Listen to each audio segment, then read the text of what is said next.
like to read an email. What's up with my hair today? I think it's quite nice, don't you? Well, Farrah Fawcett Majors is nice. Girls. That was a compliment. No, not now. Anyway, I've got an email, ladies and gentlemen. I just thought I'm getting excited now. I think a wife's place is in the home. This is from Yvonne in Sussex. Sussex. Sussex, you've got it on the brain. She can't help herself. Sussex. Yes, I think of what. We don't need to be extreme feminists anymore. We have had the chance to go to work, but if we want to stay at home and be a good wife and mother, we shouldn't be judged for that. I totally agree with that. Yeah, that'll do. Thank you. Okay, right. You made a meal of that one, didn't you? I certainly did. My time to shine. I've got one from Jane in Portsmouth. Oh. She says, I'm married to a taxi driver who works long hours and have 2 teenagers. I wouldn't get up in the early hours to chat with him because I'm so tired by the end of the day.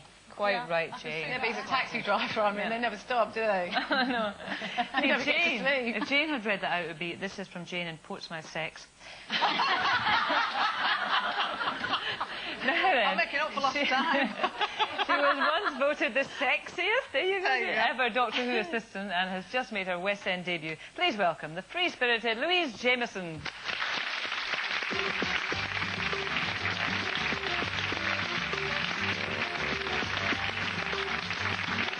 Hi, Louise. Oh, you've bravely forced yourself into high-heel shoes. I did. You've got a sore ankle. I have. Love the blonde. Yeah, Do you like it? Yeah. See, I saw you earlier. Who's that? And then someone says Louise Jameson, and I said, that's blimey. I did the same thing, actually. You have more fun being a blonde. Picture here. Well, I've got more work. Oh, that's handy. Blondes have more work. That's what they say. Excellent, there you go. So you're back on the stage in the West End. I am, West End Wendy. So that's your first time in the West End, but Ever. you've been on the stage loads doing I've done Shakespeare RSC stuff. in the West End, but I've never done a long run like this. Yeah, and it's a comedy. Yeah. With those handsome McGann brothers. Yeah, they're worth going into work for. Yeah, really great. I've worked with 2 of them before, actually. But you play a kind of dowdy character, which is I'm completely entering against Act type. 3 of my career, I decided. Grey wig, sensible shoes.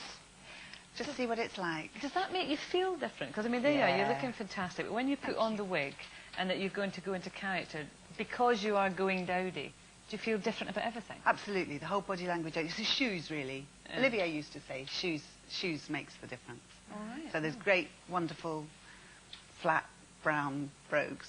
They're great. Did Olivia wear high heels then? Is there something about that?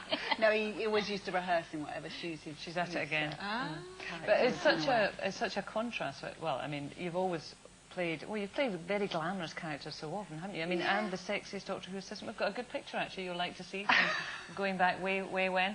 There you Wow. go. And beat Billy Piper in a recent poll. Look at... what, did I? Yes, you did. Do you not know that? No, I didn't know Yes, that. the sexiest ever Doctor Who's assistant. I think you are. she's fab. I think she's You really, can say that now really that good. you beat her. I can.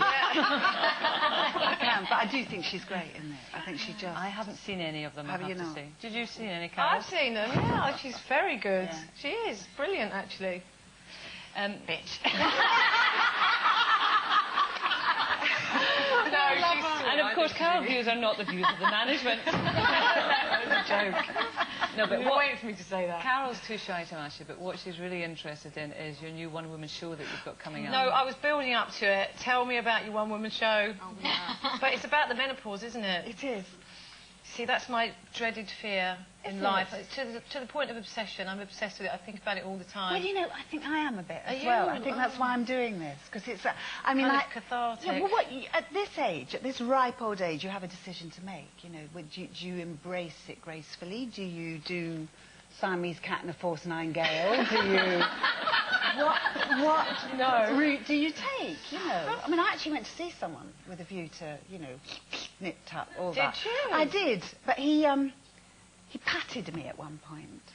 Oh. And he called me sweetie. And I just thought, well, actually, you cannot find a politically correct plastic surgeon, so what am I looking for? Do you know what I mean? I didn't want Yeah. the idea of him doing whatever he might have been able to do. Yeah, creating what he thinks a woman should look like. Yeah, mean, and I think thought, that- actually, I have earned these. Yeah, but that's So your there's that whole, face. yes, there's that whole area. So I think it's a very interesting and difficult time for a woman. I So really think it's a very what's your funny decision? time. Well, it's At the not moment, funny no, at I'm not going all. to do anything. At the moment, Right, okay. I'm going to let this face tell its tale at the moment. But never say never, you know. And would you do HRT or anything I like wouldn't that? touch HRT. I wouldn't touch it. You know, because I'm completely alternative and have been for 24 years, and all this stuff about breast cancer and HRT was known long, long ago, but, you know, you had to kind of dig for the information. So what would you do then instead of HRT? Well, I see my homeopath regularly. So is there a decent alternative to HRT? But that your isn't- remedy wouldn't be the same as mine, because you're looked at as you. You're the complete person that you are would be... I need a time machine. So I need to go back in time so that I don't have to go through the I think it menopause. has an enormous amount to do with how you feel about yourself. As to how you See, I've get already through written this. myself off. I'm going to retire with a beard and a dog. And that's it. With homeopathy, then, there is literally an alternative to most things, then, for, you know, traditional remedies. Everything, yeah. Yeah.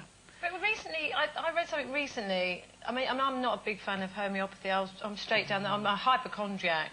But then homeopathy would suit you to a T. Well, but it wouldn't make me better. Well, there's never anything wrong with me. What you see... So maybe it would. But there is also a remedy for someone who thinks they've got a lot of things wrong with them but haven't. Is Yeah, there? it's called psychiatrist. Is there? But I did read that most homeopathic remedies recently have been proven to just have a placebo effect. So why do they work on babies? Why do they work on animals? I don't know. I don't know. You know, I need someone like you to tell me. What was did you have a moment of proof? A moment of, oh, My it worked? son was born, my youngest boy, was born with a cold, really, and had 3 courses of antibiotics before he was 2. I thought, this is ridiculous. He's just going down a road that's going to make his system weaker and weaker. So I'll look everywhere, and I thought I was going to try aromatherapy and reflex. You know, I was going to do the whole kit and caboodle. Anyway, the first person I went to was a wonderful, wonderful homeopath. And on Friday night, he got given a remedy, and on Monday morning, his cold had cleared up, and he's not touched an antibiotic since, and he's 21 now. God, So- well, there you go. I suppose if you have that kind of experience, then you stick with it. Well, Louise, it's been lovely to see you, especially looking so wonderful. Thank you You're very starring much. Tom, Dick and Harry at the Duke of York's Theatre in London. And Started it's last week. such a laugh. It's such a good play. We like a laugh on this yeah. show. We don't get it often. Some of them No, are going you through the don't. menopause. But anyway, Louise Jameson.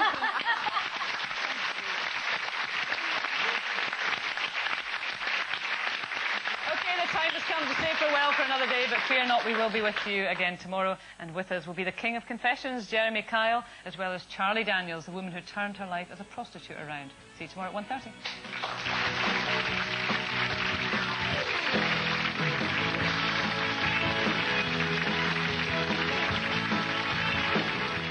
The competition hots up in the kitchen next as there are too many cooks and Jenny Barnett's there to sort them out.